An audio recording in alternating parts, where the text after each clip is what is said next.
Welcome viewers. तो अब जो हम एक्सरसाइज स्टार्ट करने लगे हैं वो है 1.3। Before starting exercise 1.3, first of all we see a theorem 1.3 जिसकी हमें हेल्प लेनी पड़ेगी क्वेश्चन को प्रूफ करने के लिए। चलिए, let p be a prime number. P कोई भी एक प्राइम नंबर है if p divides a square. कोई भी प्राइम नंबर पी है, अगर वो ए स्क्वायर को डिवाइड कर रहा है तो पी ए को भी डिवाइड करेगा। यानी कि मान लेते एक प्राइम, देखिए प्राइम नंबर मैंने आपको बताया था लास्ट वीडियो में कि ऐसे नंबर जिनके सिर्फ दो फैक्टर होते हैं, यानी वो खुद के टेबल में आए और एक और नंबर के टेबल में आए, जैसे 3 या फिर 2 या फिर 5, ये सारे के सारे प्राइम नंबर हैं। अगर पी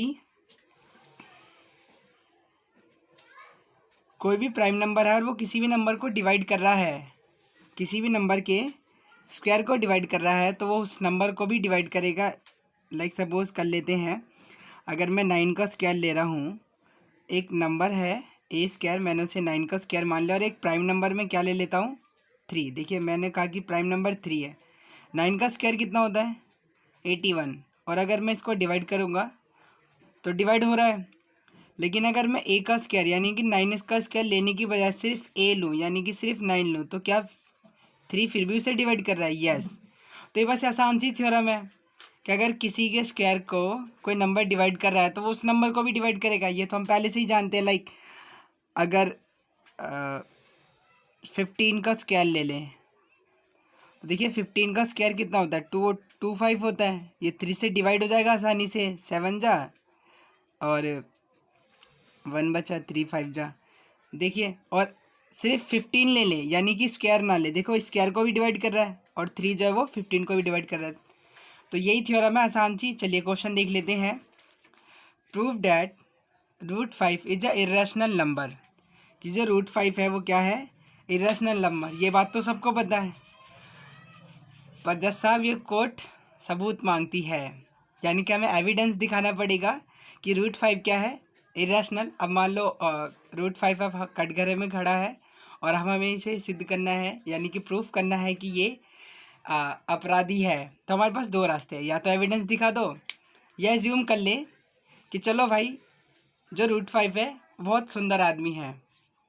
फिर हम देखेंगे कि एक अच्छे आदमी के क्या क्या काम होते हैं। क्या अच्छा आदमी चोरी करता है? नहीं, अच्छा आदमी चोरी नहीं करता, दूसरों की हेल्प करता है ना। किसी का सामान गिर जाए तो उसे लौटा देता है, हाँ लौटा देता है। और तो हम अगर मान लो ये ऐसे काम नहीं कर रहा तो इसका मतलब कौन है? एक गंदा आदमी है ना, अपराधी है। तो इसीलिए पहले हम √5 को ये मानेंगे कि ये जो होगा वो क्या होगा, रैशनल नंबर। चलिए एक थोड़ा और एग्जांपल ले लेते हैं। मान लेते हैं कि एक टेररिस्ट है, आतंकवादी है, और अभी आज हमें उसे प्रूफ करना है कि वो आतंकवादी है। तो हम सपोज कर लेंगे कि ही इज़ अ सोल्जर, कि वो एक सैनिक है। फिर हम देखेंगे क्या जो सैनिक काम करता है ये वही काम कर रहा है। फिर हम बाद में कहेंगे ओह ये तो वो काम कर ही नहीं रहा, इसका मतलब तो ये आतंकवादी है, ये तो बम फोड़ता है। और भी ठीक है। वैसे हम √5 को पहले क्या मानेंगे, रैशनल, और फिर देखेंगे कि जो रैशनल जो जो काम करता है, यानी जो जो प्रॉपर्टी रैशनल नंबर्स की होती है, क्या वो इसकी है? अगर वो इसकी है तो अच्छी बात है, वरना हमारी अजम्पशन गलत है। चलिए, let us assume the contrary that √5 is rational number. तो हमने अज्यूम कर लिया कि √5 क्या रैशनल। देखिए स्टेटमेंट एक बारी देख लेंगे, उसके बाद हम आगे के जो क्वेश्चन है वो स्टेटमेंट से, वो तो आप लिख ही लोगे, बस हम तरीका देख लेते हैं कैसे करेंगे। तो पहले हमने अज्यूम कर लिया कि √5 क्या है, rational number. Now √5 equals to a/b, यानी कि p/q के फॉर्म का होगा। देखिए a/b इसलिए लिया है कि आप a/b से भी सीखिए, where a and b are integers और b नॉट इक्वल्स टू 0। जैसे रैशनल में q बोल देते हैं, b भी बोल सकते हैं, a भी बोल सकते हैं, तो जो नीचे वाला होगा वो 0 के इक्वल नहीं होगा। और एक चीज़ और हम यहाँ पे सपोज करेंगे कि जो a और b है उनका कॉमन फैक्टर 1 के सिवा और कोई नहीं है। सिर्फ a और b का जो कॉमन फैक्टर है वो सिर्फ 1 है। यानी कि जैसे मान लीजिए यहाँ पे क्या लिखा है 10 और यहाँ पे क्या लिखा है 5, सॉरी 5 नहीं, कितना लिख देते हैं 15। तो अभी देखिए ये डिवाइड होगा तो हम इसे काटेंगे 5 से, और यहाँ कितना आ जाएगा 3। अब देखिए 2 और 3 में कुछ भी कॉमन नहीं है, बस ये सेम किसके टेबल में आते हैं, 1 के टेबल में आती है। तो इन दोनों का कॉमन फैक्टर क्या है? 1। अब कोई सा भी फ्रैक्शन वाला नंबर लिख लीजिए, हम हमेशा उसे रिड्यूस करके स्मॉलेस्ट फॉर्म में लेके आते हैं जहाँ पे उसका कोई भी कॉमन फैक्टर ना आए, सिर्फ 1 हो। तो ऐसे नंबर्स को ही हम क्या बोल देते हैं? को प्राइम नंबर। यानी ए और बी को हमने एज्यूम कर लिया है कि ये दोनों क्या है? को प्राइम नंबर है। यानी ऐसे नंबर जो अब फर्दर डिवाइड नहीं होंगे, इनका कॉमन फैक्टर सिर्फ और सिर्फ क्या है? 1। को प्राइम कभी कभार ना लिखने की वजह हम सिर्फ ये भी लिख सकते हैं कि HCF of a and b equals to 1, कि इन दोनों का जो हाईएस्ट कॉमन फैक्टर है वो कितना है? 1।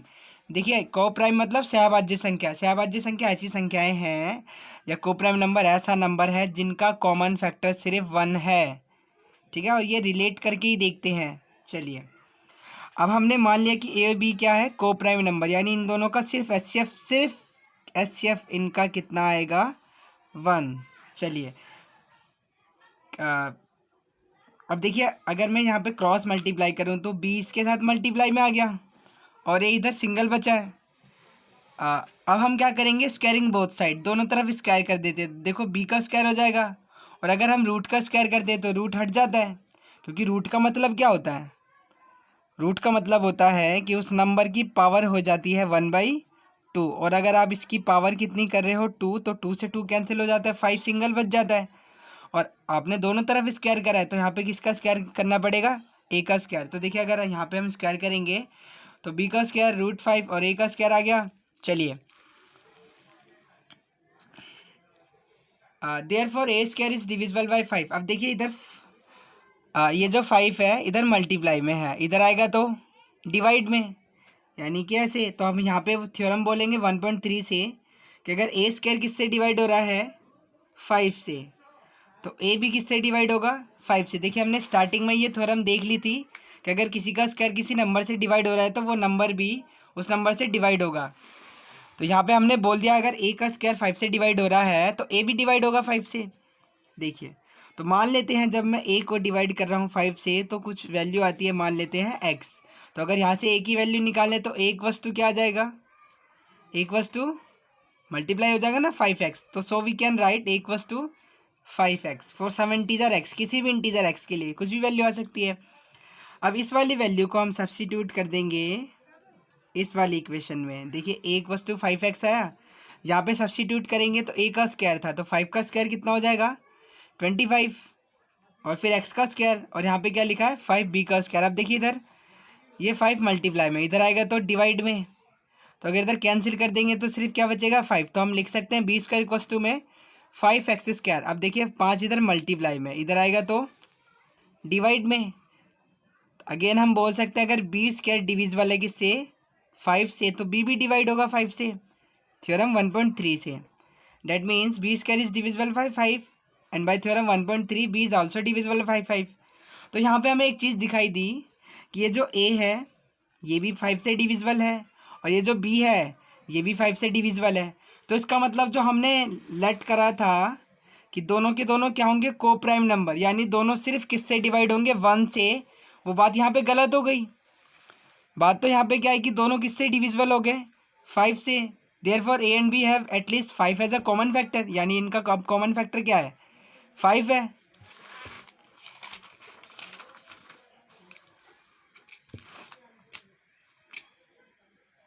बट दिस कंट्राडिक्शन, यानी कि ये जो विरोधाभास हो रहा है, that fact a and b are coprime, यानी कि ये इस बात का विरोध कर रहा है, कंट्राडिक्शन कर रहा है कि जो हमने शुरू में लेट करा था ए बी क्या है? को प्राइम नंबर, अब वो बात गलत हो गई। वो बात गलत क्यों हुई? This contradiction has arisen because our incorrect assumption, क्योंकि हमने इनकरेक्ट एजम्पशन कर ली थी कि √5 क्या है? एक रैशनल नंबर। तो so we concluded that √5 is irrational. क्योंकि ये सब जो बात गड़बड़ हो गई थी, किस वजह से गड़बड़ हुई? क्योंकि स्टार्टिंग में हमने क्या मान लिया था कि √5 क्या है? एक रैशनल नंबर। तो अब जो अपराधी है हम उसे सिद्ध करने में लगे थे कि वो एक अच्छा आदमी है, पर एक्चुअली में मामला गड़बड़ हुआ। सारे के सारे उसके जो गुण हुए वो मैच हुए किससे? इर्रेशनल नंबर से। तो हम अब कह सकते हैं कि √5 क्या है? एक इर्रेशनल नंबर। देखिए, हम इसे शॉर्ट में देख लेते हैं। जो भी आपने स्टेटमेंट देखी थी, मुझे पता है आपको कुछ भी समझ में नहीं आया, या आया है तो बहुत अच्छी बात है। देखिए, देखते हैं। हमसे कहा कि proof that root 5 is irrational. तो सबसे पहले हमें क्या करना है, हमें करना है एज्यूम कि वो क्या है, रैशनल नंबर। अब देखिए हम उसको किसके इक्वल लेंगे, ए बाई बी के, जहाँ पे ए और बी को प्राइम नंबर है, यानी इनका एचसीएफ कितना है 1। अब देखिए क्रॉस मल्टीप्लाई करेंगे आप,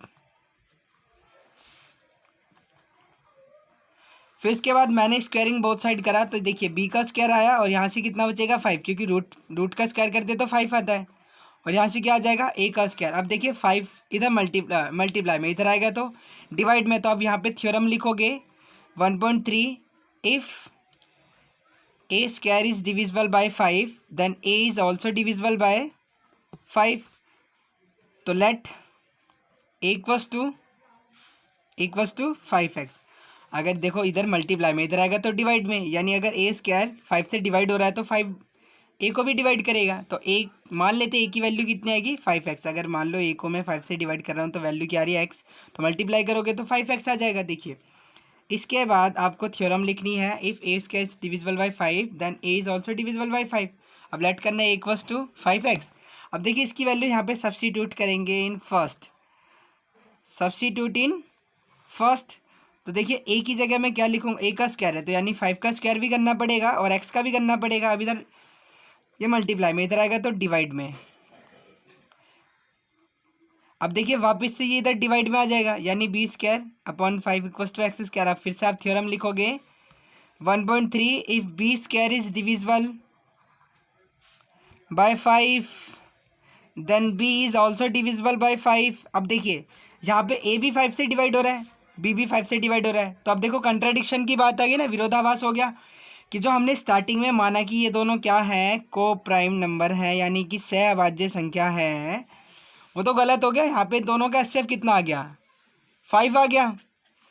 देखिए यही हुआ है यहाँ पे, बस आपने स्टेटमेंट देखिए सबसे पहले हमने इसको ए अपन बी के इक्वल माना, फिर हमने क्रॉस मल्टीप्लाई करा, फिर स्क्वायरिंग बोथ साइड करके ये आया, फिर हमने लिखा कि ए स्क्वायर अगर 5 से डिविजिबल है तो ए भी 5 से डिवाइड होगा, फिर ए की वैल्यू मानी 5x, फिर पुट करी हमने यहाँ पे, फिर हमने डिवाइड करा, फिर देखा बी स्क्वायर अपन 5 आ रहा है, यानी अगर बी स्क्वायर 5 से डिविजिबल है तो बी भी 5 से डिविजिबल होगा।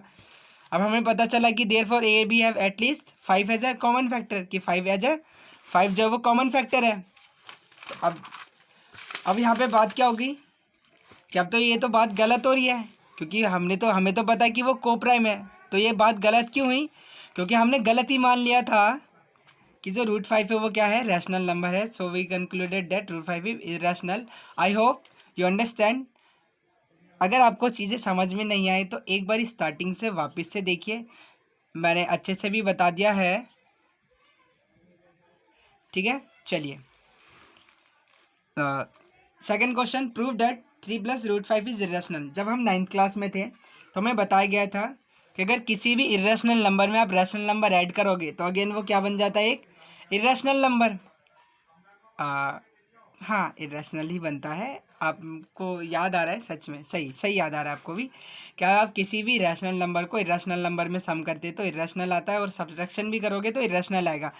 पर ये बात तो हमें पता है, पर अगेन अदालत सबूत मांगेगी। चलिए हम सबूत देते हैं। फिर से क्या लेट करेंगे कि 3 प्लस रूट 5 इज रैशनल। देखिए ये जो सिंगल वाले होते हैं ना, ये थोड़े जिसमें थोड़ा ज़्यादा लिखना होता है। इस टाइप के क्वेश्चन में प्लस माइनस डिवाइड मल्टीप्लिकेशन में इसमें बहुत कम लिखना होता है। सीधा आप एज्यूम करो कि 3 प्लस 2 रूट 5 इज रैशनल। अब हम बोलेंगे कि ये किसके इक्वल होगा, ए बाई बी, और अब ए और बी यहाँ पे क्या होंगे, को प्राइम नंबर। अब देखिए इधर 3 प्लस का है और इधर आएगा तो माइनस का, तो देखो माइनस का, अब यहाँ पे आप एलसीएम लोगे तो बी, उसके बाद ये 2 इधर मल्टीप्लाई में, तो इधर आएगा तो डिवाइड में। अब देखिए जो नंबर बना है, since a and b are integer, कि a and b are integer है, हम जानते कि ए और बी इंटीजर है, तो अब ए की वैल्यू आप कुछ भी रखोगे, ज़्यादा से ज़्यादा क्या होगा, ये सारी वैल्यू कितनी हो जाएगी, 0 हो जाएगी। क्या कभी रूट में आएगी, रूट में आ नहीं सकती, क्योंकि ए और बी तो रूट में है ही नहीं, ये तो इंटीजर है, इंटीजर तो काउंटिंग होती है।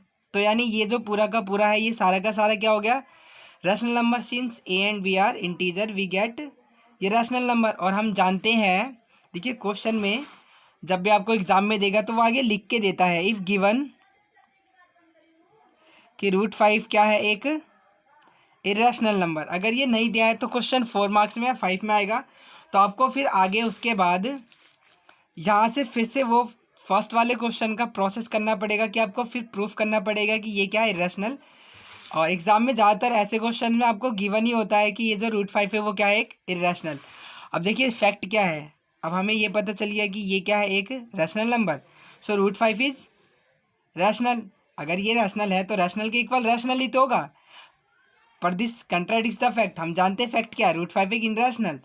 तो एक इरेशनल और एक रैशनल कैसे इक्वल हो सकते हैं, और ये दोनों इक्वल क्यों हुए हैं? क्योंकि हमारी इनकरेक्ट अजम्पशन के कारण ही ये दोनों इक्वल हो गए। तो ऐसा हो नहीं सकता कि इरेशनल किसके बराबर आ जाए, रैशनल के। तो so we concluded that 3 + 2√5 is irrational. देखिए सबसे पहले आप उसको मानो a/b के इक्वल। इधर प्लस जितनी वैल्यू होगी वो सारी आप उस तरफ भेज दो, इस तरफ जो रूट वाला बचेगा ये हमेशा रैशनल होगा, ये हमेशा रैशनल होगा, और ये इरेशनल होगा हमेशा। तो ये दोनों इक्वल नहीं हो सकते, क्योंकि ये हमें फैक्ट पता है कि ये इरेशनल और इरेशनल है। फिर हम बोलेंगे ये कंट्राडिक्शन इसलिए अराइज हुई है हमारी इनकरेक्ट अजम्पशन के कारण। So we concluded that 3 + √5 is irrational. देखिए अब थर्ड पार्ट में हमें बोला है कि 1/√2 को प्रूफ करो कि वो इरेशनल है। तो सबसे पहले हम इसे लेट कर ले सारे क्वेश्चन, इन सभी क्वेश्चनों में सबसे पहले आप लेट करोगे कि ये क्या है, रैशनल नंबर। अब देखिए अगर क्रॉस मल्टीप्लाई करें तो b ऊपर आ जाएगा और a नीचे, और इस तरफ क्या बचेगा, √2। अब देखिए आप लिखो दोगे कि b/a क्या है, एक रैशनल नंबर, और √2 क्या है, एक इरेशनल नंबर। देखिए क्वेश्चन में गिवन होगा कि √2 क्या है, एक इरेशनल। ठीक है, तो अब ये रैशनल है और ये इरेशनल है। देखिए यहाँ पे जैसे आपने ये ला दिया था कि √2, देखिए ये जो √2 है ये किसके इक्वल आ गया, b/a के। तो आप कहोगे कि b/a क्या है, एक रैशनल नंबर है, और √2 क्या है, एक इरेशनल। देखिए रैशनल है और ये इरेशनल। आप कहोगे this contradiction has arisen because our incorrect assumption 1/√2 is a rational number. देखिए ये तो बहुत आसान सवाल था, a/b के इक्वल लो, क्रॉस मल्टीप्लाई करो, इस तरफ रूट आ गया √2। अब देखिए ये क्या है, एक इरेशनल, और ये क्या है, रैशनल। और उसके बाद बस स्टेटमेंट लिखनी है कि ये कंट्राडिक्स कर रहा है कि ये क्या है, इरेशनल, और √2 भी। अब देखिए जो b/a है वो रैशनल हो गया, तो इसका मतलब √2 जो है वो भी रैशनल होना चाहिए, पर हम जानते हैं कि ये इरेशनल है। तो ये जो गलत बात है ये निकल के कैसे आई, क्योंकि हमने गलत लेट कर लिया था। फिर आप लिख दोगे कि this contradiction has arisen because incorrect exemption of 1/√2 is a rational. देखिए यहाँ पे भी आप इसे पहले रैशनल बोलोगे, फिर इसको किसके इक्वल लिखोगे, 1/b के। और अगर क्रॉस मल्टीप्लाई करेंगे देखिए तो बस 7 को नीचे, देखिए 7 इधर मल्टीप्लाई में, इधर आएगा तो डिवाइड में। अब आप कहोगे ये क्या है, रैशनल है, तो अकॉर्डिंग टू दिस ये भी रैशनल हो गया। पर हम जानते हैं कि फैक्ट क्या है, √5 क्या है, एक irrational number. Fact is √5 is irrational. तो देखिए ये कंट्राडिक्शन क्यों, ये विरोधाभास से पता चल रहा है कि हमने इनकरेक्ट एग्जाम्पशन करी थी। देन वी से 7/√5 इज इरेशनल। देखिए प्रोसेस यही रहेगा, बस इतने से में आपको एक बार ये लिखना है, सिर्फ इतने से की जगह एक बार ये लिखना, स्टेटमेंट वही रहेगी। यहाँ पे देखिए आप लेट करोगे कि ये रैशनल है, फिर किसके इक्वल, 1/a/b के। देखिए पहले आपने लेट करा था, फिर a/b के, और अब देखिए 6 इधर प्लस का उधर जाएगा तो माइनस का। आप कहोगे since a and b are integer then we get a/b - 6 is a rational. अब ये रैशनल हो गया तो ये भी रैशनल हो गया, पर ये तो गलत बात है। फैक्ट क्या है कि √2 जो है वो क्या है, एक इरेशनल नंबर। अब आप फिर लिखोगे this contradiction has arisen because our incorrect assumption. ये बार बार जो भी चीज़ें होंगी बस इसमें आपको सेम स्टेटमेंट लिखनी है कि ये जो भी हो रहा है वो इनकरेक्ट एग्जाम्पशन की वजह से हो रहा है। अब ना देखिए इस साल आई होप आपको समझ में आया होगा। इन सब को आपको ये जो ये वैल्यू है बस यहाँ पे मैंने सॉल्व करा दी है, बस आपको स्टेटमेंट लिखनी है। सबसे पहले a/b के इक्वल, फिर रीअरेंज करके रूट वाले एक तरफ। अब देखिए ये हमेशा रैशनल ही बनेगा, तो उसकी वजह से ये भी रैशनल हो जाएगा, पर ये तो गलत बात है, ये इरेशनल है। फिर हम बोल देंगे this contradiction has arisen because our incorrect assumption. चलिए I hope you enjoy. Okay, जय हिंद।